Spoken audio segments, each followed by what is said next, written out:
Seja bem-vinda, seja bem-vindo ao Pod Contas, o podcast da Escola Paulista de Contas Públicas, a EPCP, vinculada ao Tribunal de Contas do Estado de São Paulo. Eu sou o Patrick Rafael Comparoni, sou servidor da escola e, acompanhado do coordenador do Observatório do Futuro, Leandro Dalolio, tenho o prazer de receber a Silvia Guedes. Ela é engenheira da Assessoria Técnico-Jurídica aqui no nosso TCESP, especialista em Infraestrutura Urbana pela UFSCar e Desenvolvimento Gerencial pela FGV e mestre em Edificações pela Unicamp.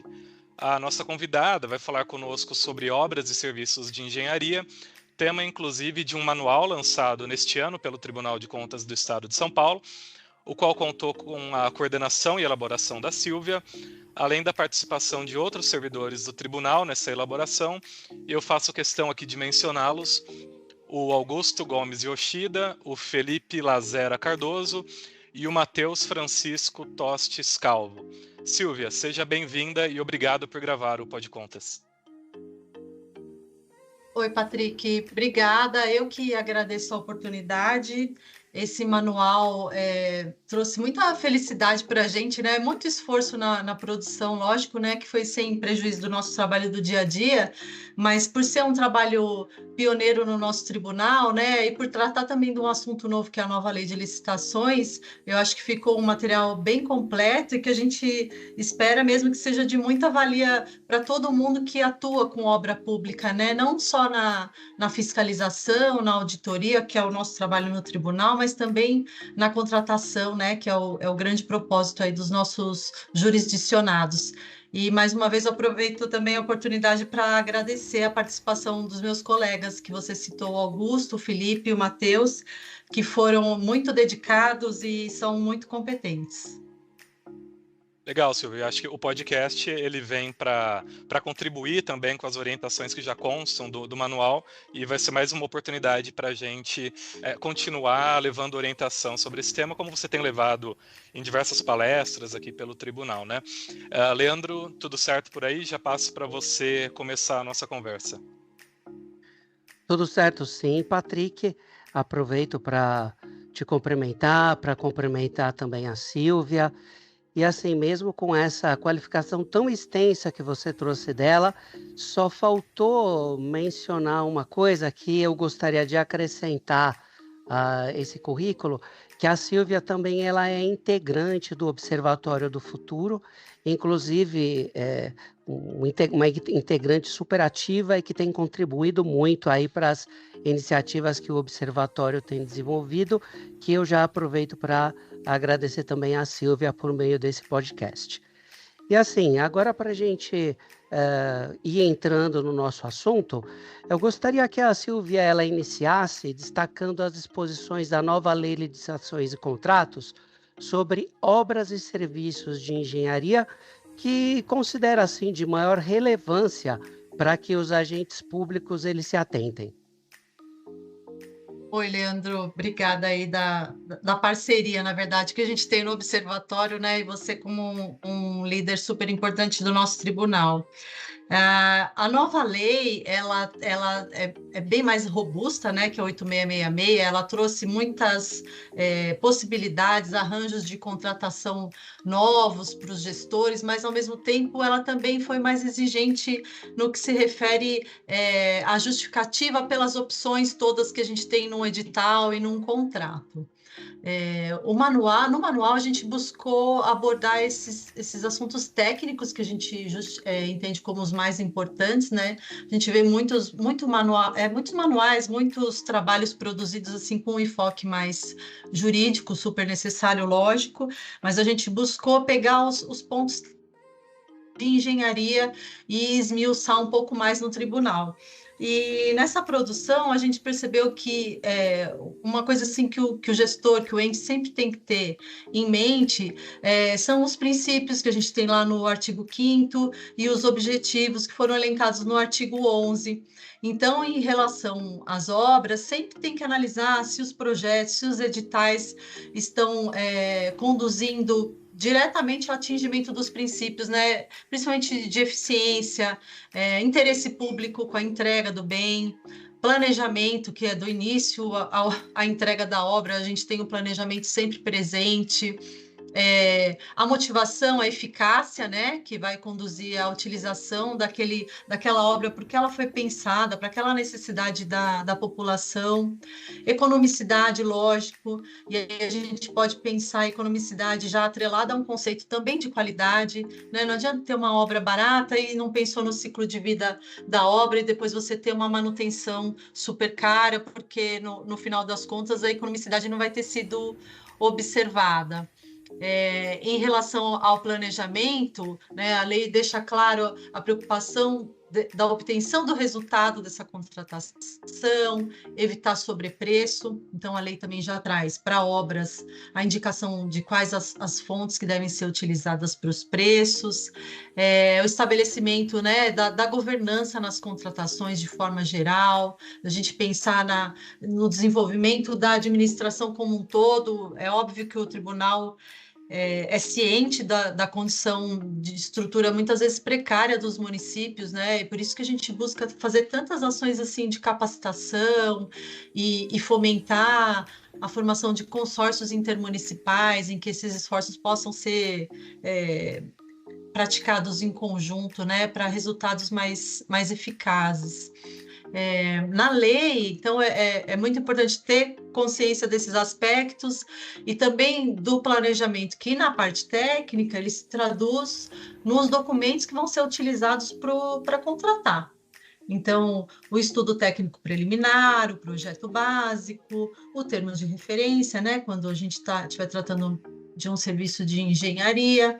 Então, são esses documentos que já eram previstos na 8666, né, não é bem uma novidade da lei, mas a gente vê que a gente ficou aí 30 anos falando sobre isso e ainda as falhas que a gente observa no projeto básico ainda são as principais causadoras da não entrega da obra como ela foi prevista, no prazo previsto e tal. Então, a lei foi muito feliz em trazer um detalhamento maior desses documentos para facilitar mesmo que o agente público consiga fazer uma contratação com qualidade, né?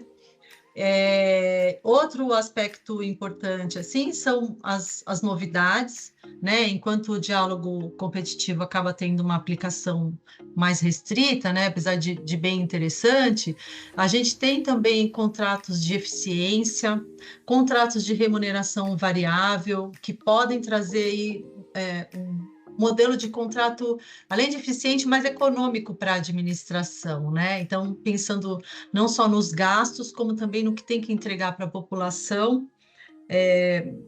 A gente não viu ainda, né, muitos contratos desse tipo aqui no estado de São Paulo, pelas nossas prefeituras. Eu acho que é comum a gente esperar uma certa medo, né, de já praticar toda essa inovação que a lei possibilita, mas eu acho que vai trazer frutos bastante interessantes, né? Por outro lado, novidades como contratação integrada, né, que tinha só lá no RDC, aquela que o contratado faz o projeto e executa a obra, tudo um mesmo contratado, é uma novidade na lei de licitações para os municípios.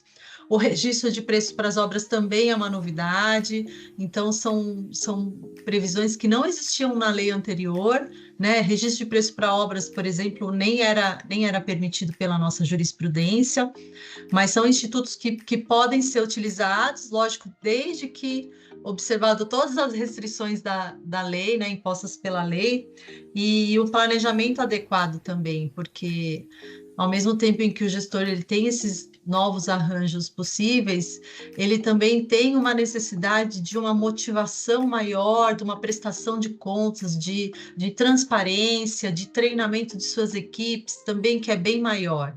Então, vem junto essas faculdades, essas possibilidades também com uma responsabilidade para o gestor. Não é à toa que a gente vem falando tanto de nova lei de licitações. Sim, Silvia, você destacou então as novidades da lei, né? Você ressaltou também a importância dos princípios, que essa lei elenca diversos princípios, um deles o planejamento, e eu queria entrar um pouco mais em detalhe desse aspecto que você já ressaltou um pouco para nós, e assim, principalmente tendo um olhar especial para a prevenção de atraso e paralisação de obras, o que é fundamental na etapa do planejamento? Tá. É bom a gente lembrar, e eu gosto de citar sempre, que o tribunal tem um painel específico que acompanha as obras atrasadas e paralisadas que fica lá no nosso site. Então, tem uma atualização semestral, com dados fornecidos pelos nossos jurisdicionados e que também são validados de forma amostral pela fiscalização, né? E aí tem o nome do contratado, o valor contratado, o motivo da paralisação. Então, quando a gente vai ver esses motivos de atraso e paralisação, a gente vê que muitas das causas vêm de condições locais não mapeadas, né, pelo projeto, então isso acaba retardando a obra, ou dependendo se é uma área de proteção ambiental ou que requer um licenciamento que não foi previsto, pode causar também uma paralisação, né, porque quanto mais tempo atrasado também as condições mercadológicas vão mudando e a chance de se tornar uma obra paralisada é maior.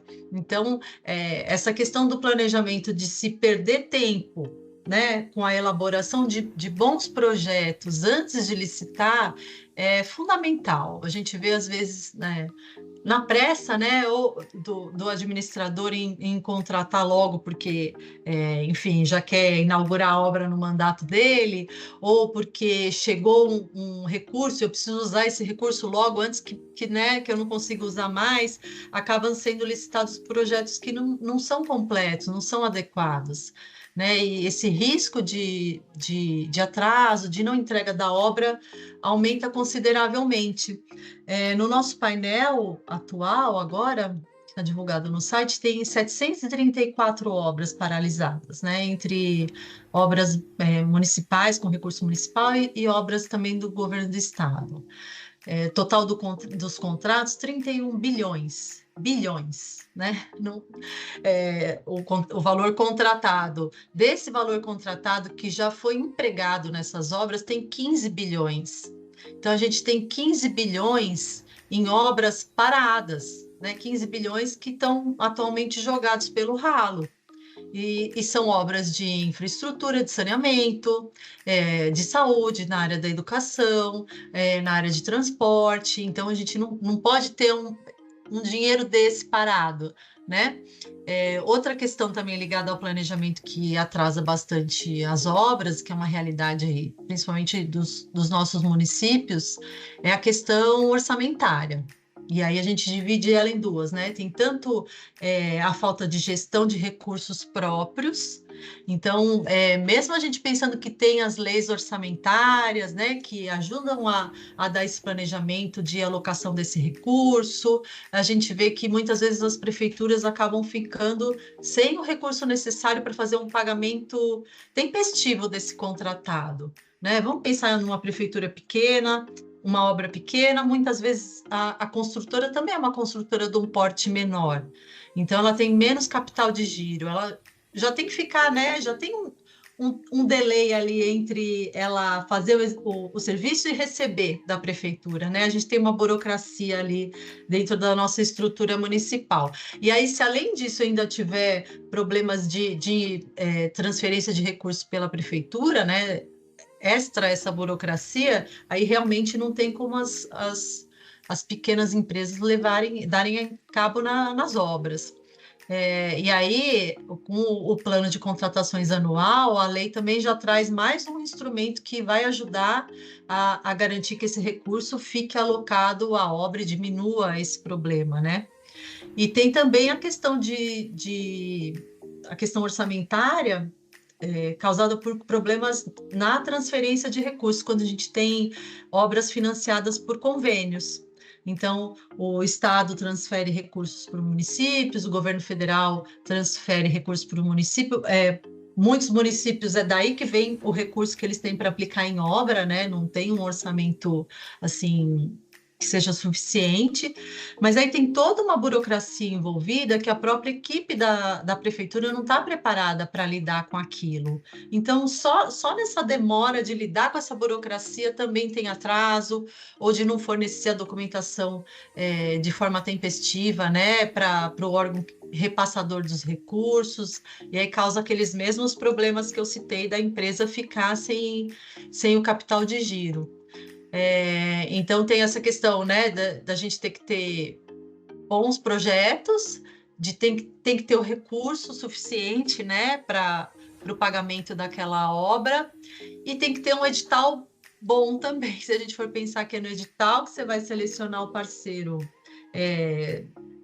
ele tem que ter uma qualificação técnica e uma qualificação também econômica, né? Então, às vezes, uma empresa que você tem que fazer uma seleção. Você não pode pegar uma empresa que não tem nenhuma expertise para aquela obra que você está desenvolvendo, nem uma empresa que não tenha condição econômica mínima também de fazer frente à sua exigência de vulto e de prazo, né? Então, acho que eu diria que são essas 3 preocupações principais, assim, das etapas de planejamento, né, até o lançamento do edital.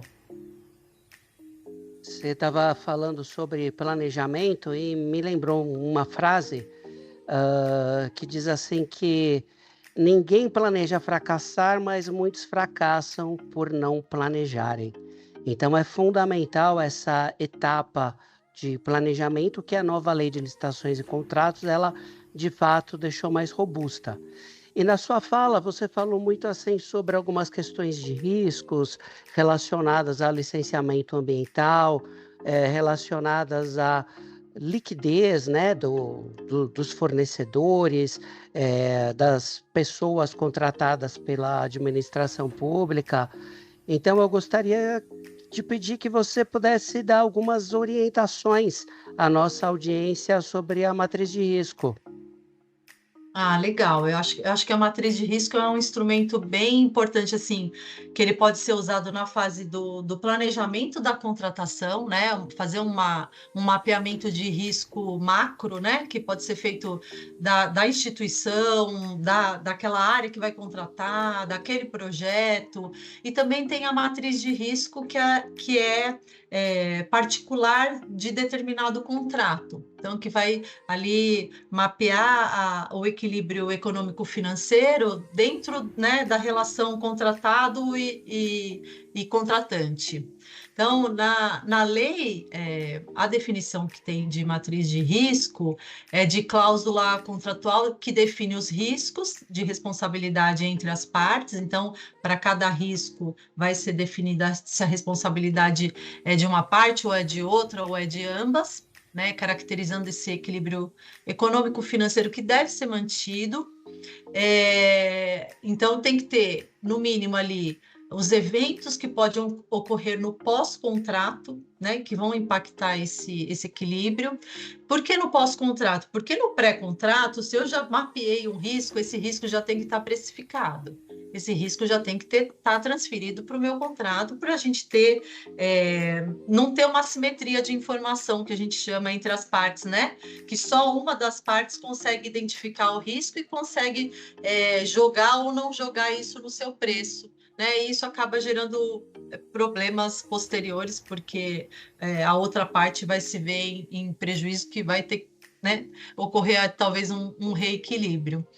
E além dessas informações, desses eventos, eu vou procurar dar uns exemplos aí, que tem que ter na matriz de risco. A matriz de risco também, ela é importante nas contratações de regime da contratação integrada e semi-integrada, né? Ela é exigida na lei, para definir em quais parcelas o contratado vai poder propor novas técnicas, né, novos serviços, quais parcelas do projeto são alteráveis, que seriam as obrigações de resultado, e quais parcelas a administração não quer que se mexa, que são as obrigações de meio.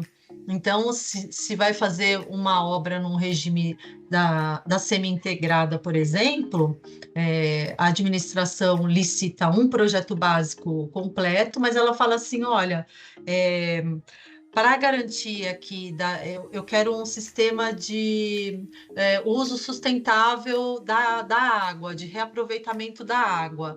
Mas eu estou vendo que existem várias tecnologias e eu não sei qual tecnologia é melhor, então eu vou deixar essa parte do projeto. Eu estabeleci aqui uma condição padrão para efeito de projeto e orçamento, mas vocês contratados poderão propor novas alterações que sejam soluções tecnológicas mais inovadoras ou mais baratas do que eu propus.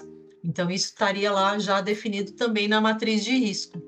Então, essa matriz de risco ela vai ser feita tanto para contratação integrada e semi-integrada, com essas parcelas, quanto para obras de grande vulto, que são as que são orçadas em mais de 200 milhões. Esse valor vai sendo alterado, né? Então, a lei, ela obrigou a apresentação da matriz para esses casos que são casos mais complexos, mais específicos, mas a administração pode também, a partir da sua realidade, estabelecer matriz de risco para qualquer contrato.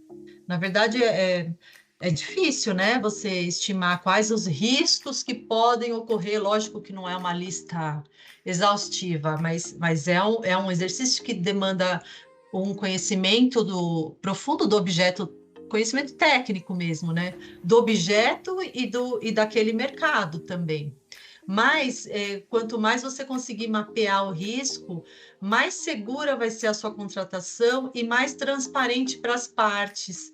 E com isso, a gente consegue ter contrato com um preço que é o mais adequado a ele, com um prazo que é o mais adequado a ele. Então, a gente tem uma contratação mais qualificada.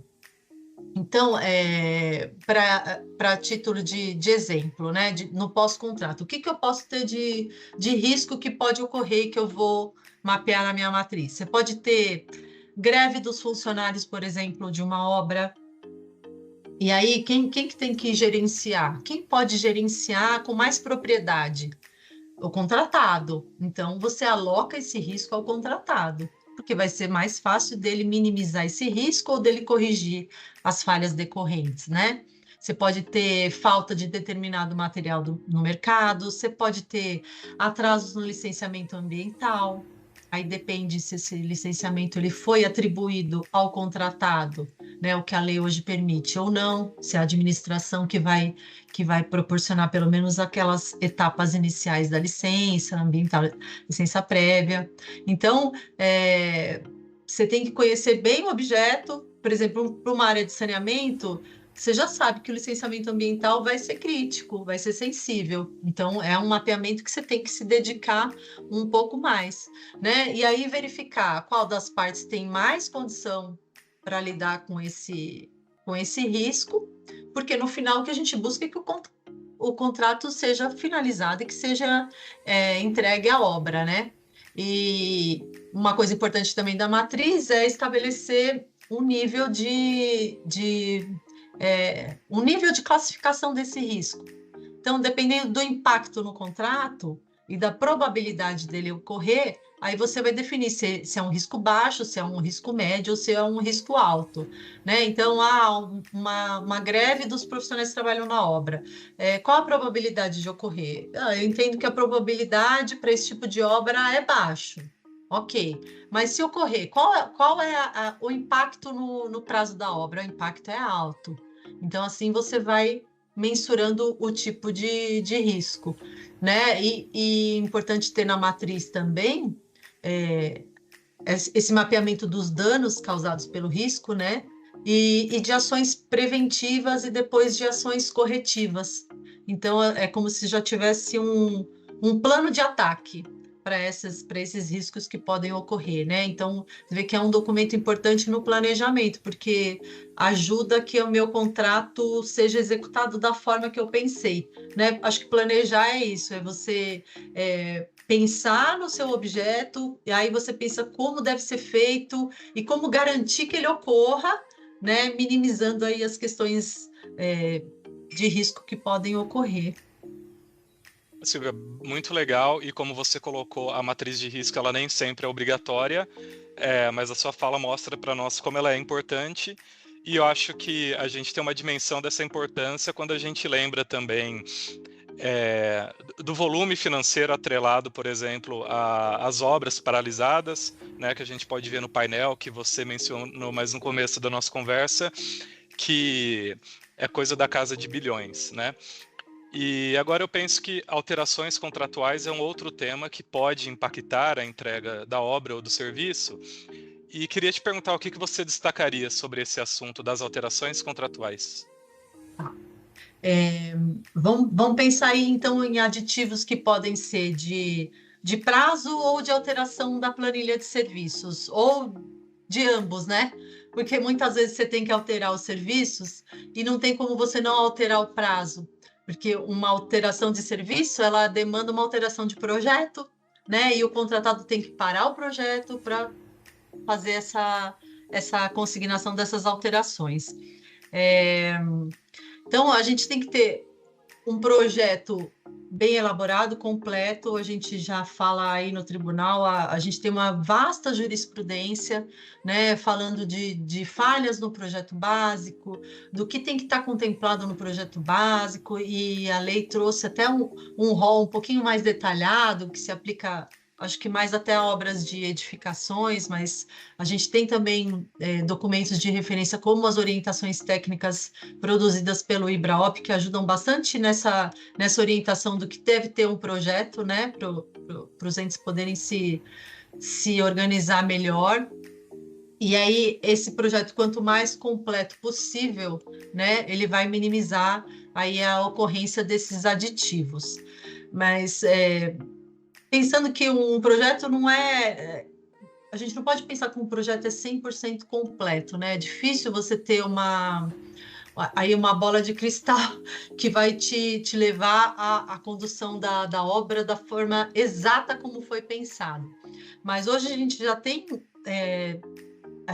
aparatos tecnológicos, a gente já tem sistemas que possibilitam a gente ter um orçamento cada vez mais apurado, como é a própria utilização da modelagem do BIM, né, que ainda já está prevista na lei, né, a utilização preferencial não é obrigatória, é preferencial, mas é uma coisa que é uma modelagem para a qual a administração tem que começar a se preparar, porque resulta, né, em contratos mais ajustados ali em termos de prazo e de preço e da quantidade de serviços necessários, só que requer também uma infraestrutura de pessoal treinado, de sistemas, né? Então, a administração precisa começar a pensar nisso, porque senão a gente não vai conseguir implementar o BIM tão cedo. Quando conseguir, na verdade, na administração pública, acho que já vai ter até uma outra modelagem, mas é uma coisa para ser pensada.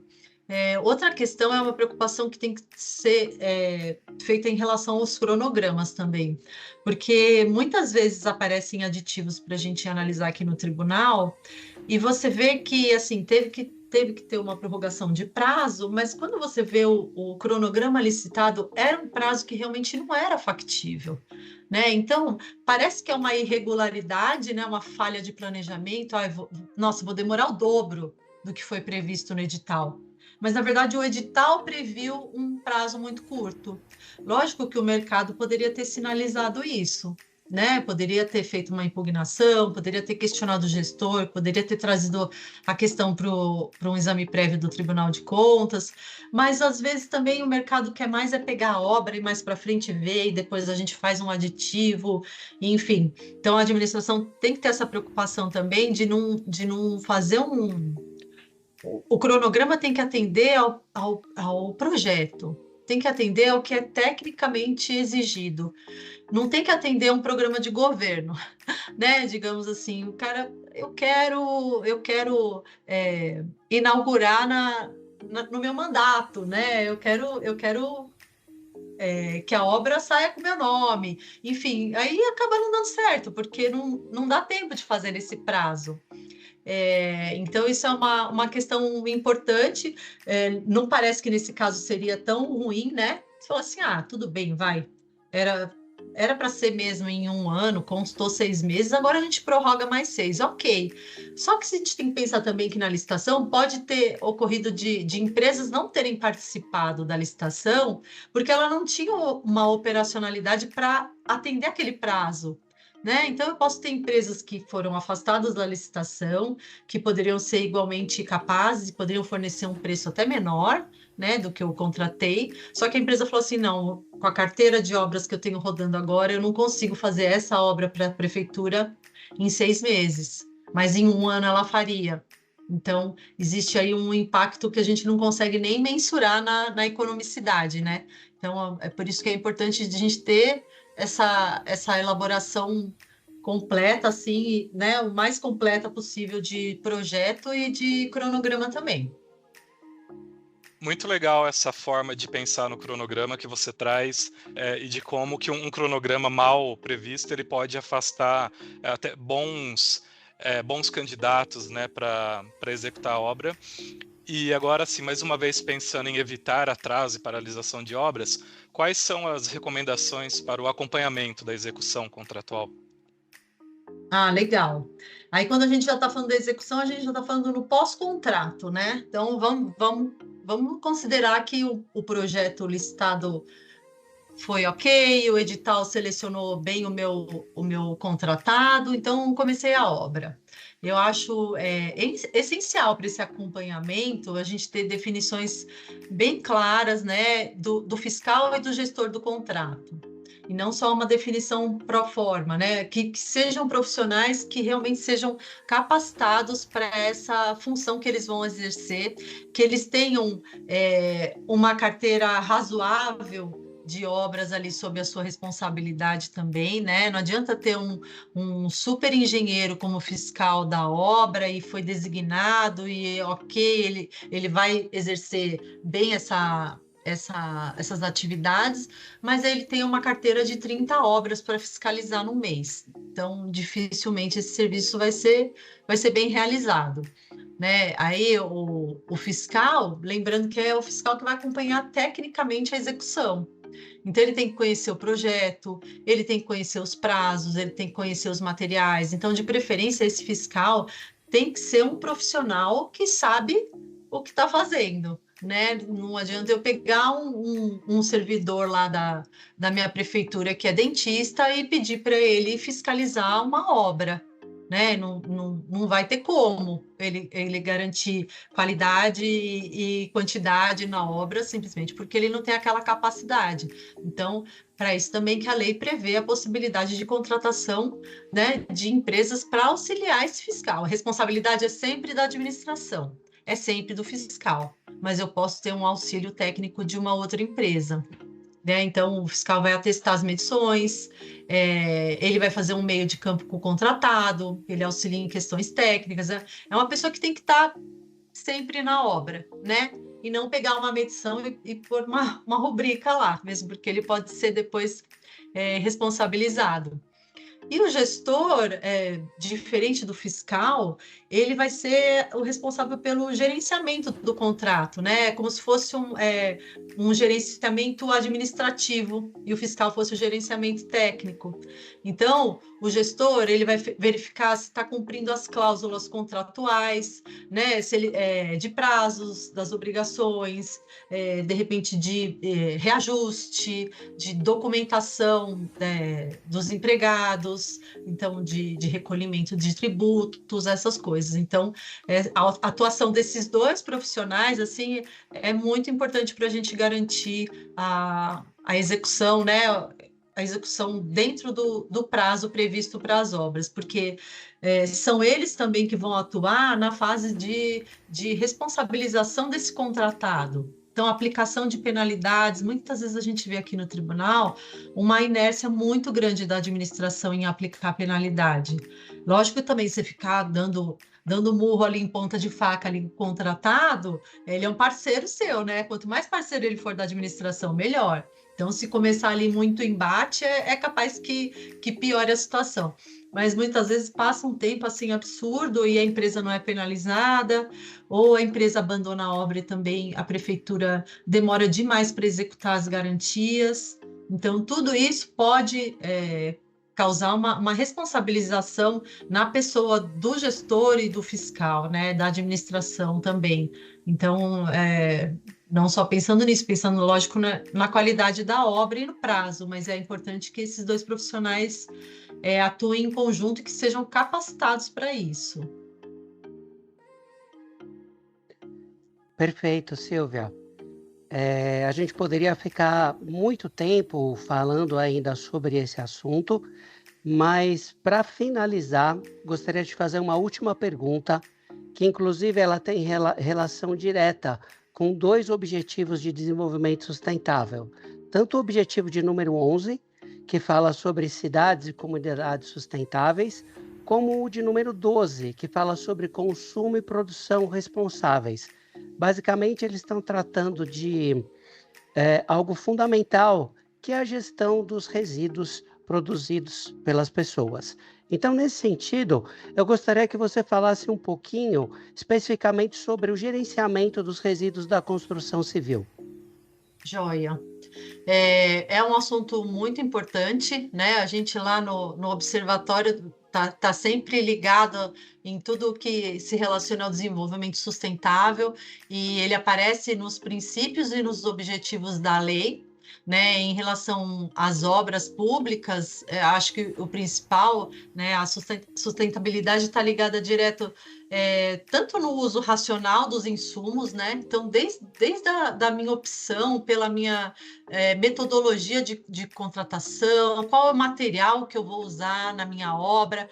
Então, já tem esse critério de sustentabilidade aí bem aderente com a temática, como também o aproveitamento dos resíduos gerados nessas obras, né? Então, a gente tem resíduo tanto nas obras novas e muito mais ainda em reformas, em demolições, né? Que é um material que é bastante volumoso na produção de resíduo dos municípios.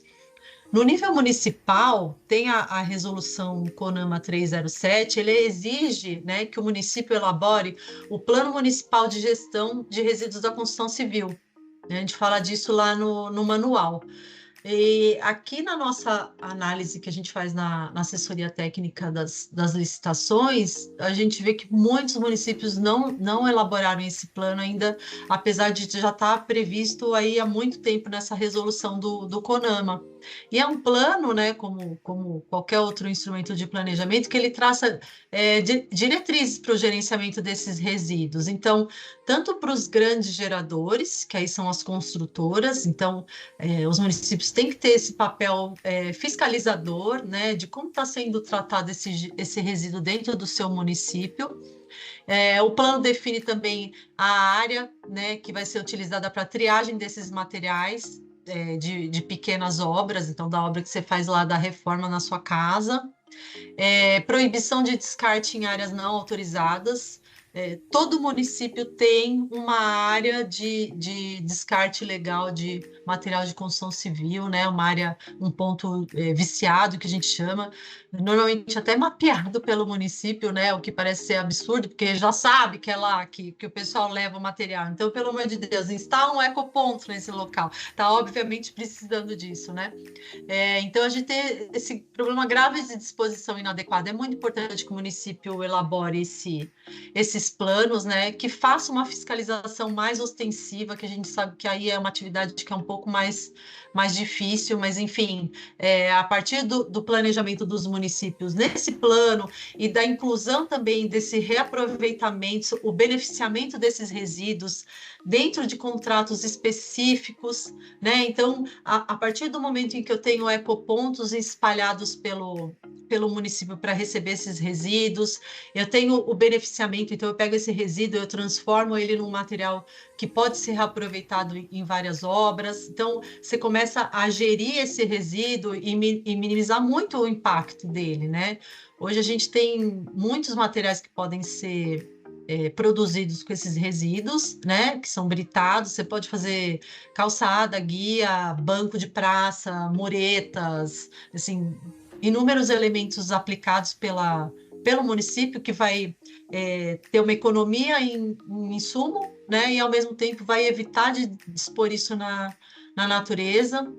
Alguns municípios também já têm uma legislação que exige a utilização de um determinado percentual de material reciclado de construção civil em obras, né, de pavimentação, em obras de edificações, o que também é interessante, também precisa ser pensado, porque acaba fomentando um mercado, criando um mercado que aproveita esse material, e aí entra num ciclo ali de você aproveitar cada vez mais, né? E fazer essa disposição inadequada cada vez menos. Então, é um assunto que não é novo, é muito importante, mas talvez seja novo na pauta da gestão municipal, e não pode ser. Tem que ser um assunto tratado com a mesma seriedade dos outros tipos de resíduos sólidos urbanos, resíduos de saúde, enfim, todos atendendo à Política Nacional de Resíduos Sólidos.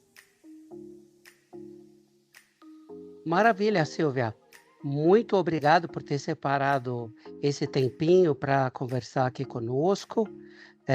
A iniciativa do Patrick de marcar, de te chamar para falar um pouco aí sobre esse belo trabalho que você e toda essa equipe aí do Manual de Engenharia tem feito. E a você que nos acompanha, agradecemos muito a sua audiência e continue nosso diálogo, acompanhando as nossas redes sociais, acompanhando os conteúdos e as publicações disponíveis nos diversos canais aqui do Tribunal de Contas do Estado de São Paulo. Um grande abraço para todos, para todas e até a próxima.